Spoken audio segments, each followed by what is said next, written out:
kenapa? Aku demam. Oh, demamnya gimana? Demamnya itu udah berhari-hari. Kalau malam itu tinggi banget. Terus pas pagi tiba-tiba turun. Terus sekarang aku lemas banget. Kenapa ya?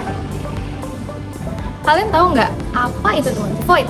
Nah, demam tifoid atau yang sering dikenal dengan tipes adalah penyakit yang disebabkan oleh bakteri bernama Salmonella typhi. Nah, penyakit ini bisa ditularkan melalui namanya penularannya adalah fekal oral. Fekal oral itu sendiri adalah saat dimana seseorang mengkonsumsi makanan ataupun minuman yang terkontaminasi kotoran ataupun urin dari orang yang terinfeksi. Nah, kemudian gejala yang dapat timbul dari penderita demam tifoid adalah pastinya demam yang berkepanjangan nih. Kemudian rasa tidak enak badannya lemas, letih, lesu, seperti itu. Terus juga hingga gangguan pencernaan. Bisa saja diare ataupun BAB-nya keras atau konstipasi. Nah, pada kasus yang berat, demam tifoid dapat menyebabkan kerusakan pada usus.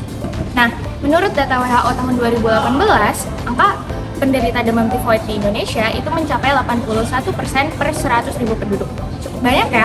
Kemudian, menurut data WHO tahun 2018 lagi nih, angka kejadian di seluruh dunia itu mencapai 11 sampai 21 juta dengan angka kematiannya itu 128.000 sampai 161.000 per tahun. Jadi cukup banyak ya angka kejadian demam tifoid baik di Indonesia maupun di seluruh dunia.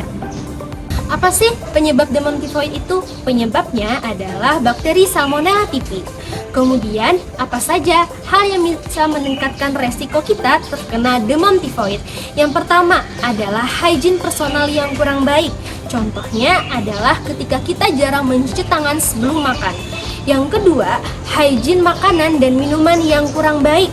Misalnya apa? Misalnya makanan yang dicuci dengan air yang terkontaminasi, sayuran yang dipupuk dengan tinja manusia, makanan yang tercemar debu atau dihinggapi lalat. Kemudian yang ketiga adalah sanitasi lingkungan yang kurang baik. 4. Adanya outbreak demam tifoid di sekitar tempat tinggal. Kemudian yang kelima adalah adanya karier tifoid atau orang yang membawa virus tifoid di sekitar pasien. Kemudian yang keenam adalah kondisi imunodefisiensi. Nah, selanjutnya adalah gejala dan tanda yang dirasakan oleh penderita demam tifoid. Yang pertama pastinya nih, demam secara tiba-tiba. Jadi nanti demamnya akan naik secara bertahap.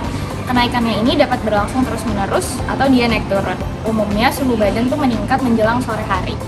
Kemudian selanjutnya adalah pastinya sakit kepala, lemas, menggigil, bisa juga mual muntah, kembung, nafsu makannya juga bisa menurun, kemudian nyeri di daerah perut. Untuk BAB-nya sendiri dia bisa keras menjadi konstipasi ataupun diare. Nah, kemudian juga bisa ada pembesaran pada hatinya atau pada limfa. Kemudian di daerah lidah nanti tuh ada kemerahan dengan detil lidahnya berwarna putih. Nah, ini sebutannya adalah lidah kotor. Jadi ini adalah salah satu ciri khas pada demam tifoid. Kemudian selanjutnya adalah ruam-ruam kemerahan, bintik-bintik kemerahan di tubuh atau nama lainnya adalah rose spot. Jadi biasanya rose spot ini muncul setelah demam. Jadi demam dulu baru bintik-bintiknya muncul. Nah, bintik-bintiknya ini muncul itu ketika akhir minggu pertama saat orang itu terinfeksi dari demam tifoid ini sendiri. Dan umumnya kondisi ini akan menghilang setelah 5 hari.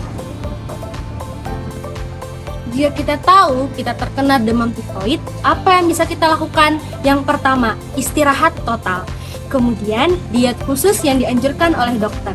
Kemudian, mencukupi kebutuhan cairan sehari-hari. Kemudian juga dilakukan pemantauan berkala, juga menjaga kebersihan pribadi dan juga lingkungan sekitar kita. Juga kalau misalkan demam, kita bisa melakukan kompres hangat. Oke, selanjutnya adalah komplikasi. Kira-kira apa ya yang bisa terjadi semisal penyakit ini tidak ditangani dengan baik? Yang pertama itu bisa infeksi pada hati atau hepatitis namanya. Nah, kemudian bisa juga terjadi perdarahan dan kerusakan pada usus. Nah, jadi jangan sampai ya penyakit demam tifoid ini berkembang menjadi lebih lanjut seperti penyakit-penyakit yang sudah disebutkan sebelumnya. Apa saja yang bisa kita lakukan untuk mencegah demam tifoid? Yang pertama adalah selalu mencuci tangan sebelum kita makan. Yang kedua, minum minuman air yang sudah dimasak.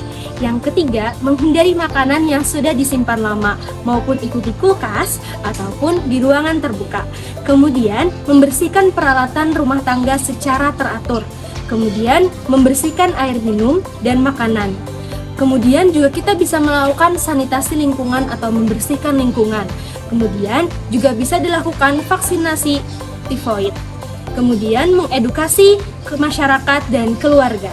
Kemudian menjaga kebersihan diri sendiri.